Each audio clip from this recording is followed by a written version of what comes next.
आज के इस वीडियो में आधार के बारे में जो आप प्लेलिस्ट है, प्लेलिस्ट में हम लोग आज देखने वाले हैं कि आपका जो आधार है, आधार कभी कभी क्या होता है, आप कहीं पर यूज करने के लिए जाते हो तो वहाँ पर आपको दिखा देता है कि योर आधार है जो सस्पेंडेड।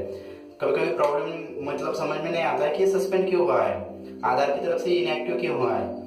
होता यह है कि आप बहुत दिन से जो आपका आधार है, आधार या तो कई बार यूज नहीं किया होता है या फिर आपने कहीं अपडेशन किया होता है लेकिन सक्सेसफुली वो अपडेट नहीं होता है। तो उस सिनेरियो में क्या होता है, आपका जो आधार है सस्पेंड हो जाता है। तो ऐसे ही मैं एक जगह पर मेरा जो आधार है, आधार यूज करने के लिए गया था, उस समय पर मेरे को वो प्रॉब्लम आया था कि योर आधार इज सस्पेंडेड करके। तो मैंने सोचा कि ये क्यों हुआ है भाई, क्योंकि मैंने तो आधार मतलब ऐसा कोई अपडेट भी नहीं किया था, नया भी नहीं मतलब बनवा के बहुत दिन हो चुके थे, और ये अभी अचानक से बैंक में यूज कर रहा हो तो सस्पेंडेड क्यों बता रहा है। तो उस सिनेरियो में मैंने 1947 पर कॉल किया था। जब सस्पेंड का रीजन पता चला कि आपका जो आधार है, आधार सस्पेंड हुआ था, आपके बायोमेट्रिक अपडेट नहीं थी इसीलिए। तो उस सिनेरियो में जब आपका आधार ऐसे कहीं पर यूज करते हो और आपको मतलब आपका जो आधार है, आधार बता देता है कि योर आधार इज सस्पेंडेड, तो उस सिनेरियो में क्या करना है, नियरेस्ट आधार सेंटर में जाना है। आधार सेंटर में जाने के बाद आपका जो आधार है, आधार पर बायोमेट्रिक अपडेट करवा के लेना होता है। अभी बायोमेट्रिक अपडेट करवाते हो तो उसके लिए 100 रुपीज ही चार्जेस लगते हैं और आपका बायोमेट्रिक अपडेट करवा के वो दे देते हैं। सिर्फ इतना याद रखिएगा कि जो आधार है, आधार सेंटर पर जाने के बाद आप जो बायोमेट्रिक अपडेट करते हो उस समय पर आप जो है वो मशीन पर जहाँ पर भी बायोमेट्रिक अपडेट करते हो ना, वो मशीन जरा साफ करवा के लीजिएगा। क्योंकि हुआ ये था मेरा कि मिक्स बायोमेट्रिक की वजह से बाद में मेरा आधार जो है, आधार सस्पेंड था, इसलिए मैंने बायोमेट्रिक अपडेट के लिए गया था। तो उस समय ना मिक्स बायोमेट्रिक की वजह से मेरा आधार जो है अपडेशन रिक्वेस्ट रिजेक्ट किया गया था उन्होंने।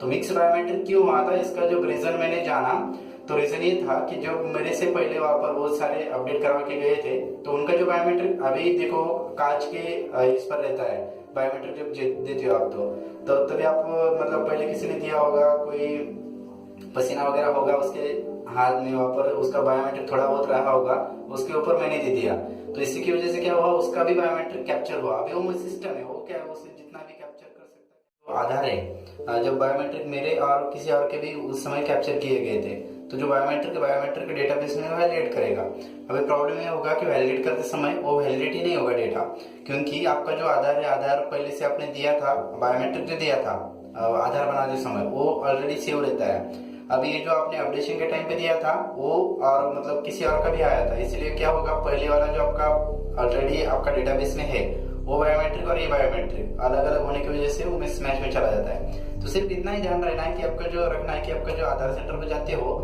तब आपका जो आधार का डेटा देते हो बायोमेट्रिक, सही से वो मशीन को थोड़ा क्लीन कीजिएगा अपने हाथ से देते समय। और क्लीन करने के लिए क्या है, 10 सेकंड का टाइम भी नहीं लगता। क्लीन करके आपका जो बायोमेट्रिक आप खुद से दे सकते हो। आपका जो अपडेशन है, अपडेशन सक्सेसफुली हो जाएगा। जब सस्पेंडेड आधार है आपका आधार एक्टिवेट हो जाएगा, उसके बाद आप कहीं पर भी उसको यूज कर सकते हो। So thanks so much guys. Video कैसे लगा कमेंट में जरूर बता देना। Thank you.